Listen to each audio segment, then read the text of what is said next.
سندوتش الكفته وطبق الطحينه دول من مكان بقاله حوالي 100 سنه ما بيعملش غيرهم.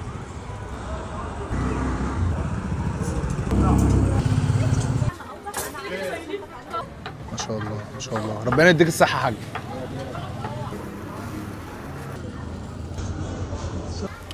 بصوا يا جدعان، هو السندوتش بيتعمل في العيش البلدي ده، بيتحط فيه شويه الجرجير بالطماطم، لو انت عايز حاجه مثلا بتحط شطه، بعد كده يتحط على شباك الفحم. انسى.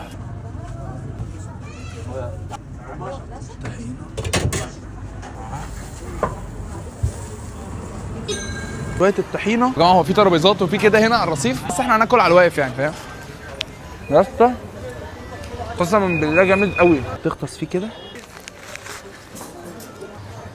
من عالم تاني والله، جامد قوي. بص في عربيه جنبه بتاعت مكرونه، كان عنده اخر طبق مكرونه احنا خدناه.